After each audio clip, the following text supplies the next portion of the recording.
We're outside Mettler Hall, where a student was sexually assaulted in her own dorm. There are cameras outside the building, and you need swipe access to get inside, but the offender slipped in without anyone noticing. Known as Old Bridge's #1 brunch spot, Comfy lives up to the saying that bigger is better. A sweet treat for all ages, this is one summer tradition you can't skip. Do you agree, Skylar? Yeah. That feeling of finding the perfect parking spot, you might have to say goodbye to. Rutgers intends to replace almost all parking with new buildings in its master plan. We'd like to thank Alex, Joker, and the Campbells for the great job they're doing to keep us safe. In this cemetery, there are hundreds of unmarked graves, but who is resting in the void and why are the names still unknown? This is the true story of Middlesex County residents who were believed to have lost their lives in the flu epidemic of 1918. Her first seizure came out of nowhere. No family history, no prior signs. But when the seizures didn't stop, she forgot what she once knew. Regular, daily stuff, just walking and talking and, understanding people was hard for me to do. Jennifer Crisanto is on medical leave from Pasadena Community College.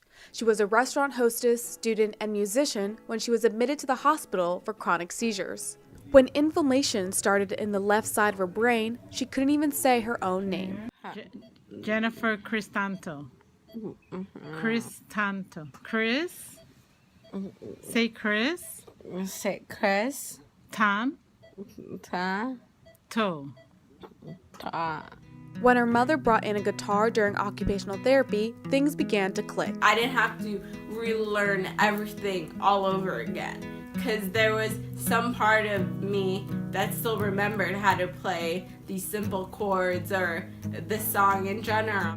Jennifer was able to find herself again and owes her recovery to music. I think if I never picked up that guitar in 8th grade, a lot of things would have been different for me. Jennifer is returning back to school this fall and plans to transfer to University of California, Irvine. She currently lives on her own and continues to play her guitar whenever she can. After permanent suspension from the team in February, this might be the only place Caitlin Jenkins can shoot hoops at Rutgers. Jenkins was arrested in front of her teammates for simple assault and criminal mischief against her girlfriend. Less than a month later, the charges were dropped, but the damage was already done. This was to me before I even knew what happened or what I was being arrested for. Jenkins was a senior forward and averaged about 7 rebounds in the 20 games she played. Dumps it into Caitlin Jenkins, who puts it up and in. She was dismissed from the team less than 3 weeks from her arrest without a formal trial or meeting with Rutgers. Rutgers was trying to protect themselves at the end of the day. It don't matter if 1,000 judges said she was innocent. After graduating from Rutgers this spring with a degree in labor relations, Jenkins plans to continue her basketball career internationally. What's next is up in the air, but what happened this season won't affect Jenkins from getting on the court again, even if it isn't with Rutgers. With OBTV, I'm Jayne Chacko.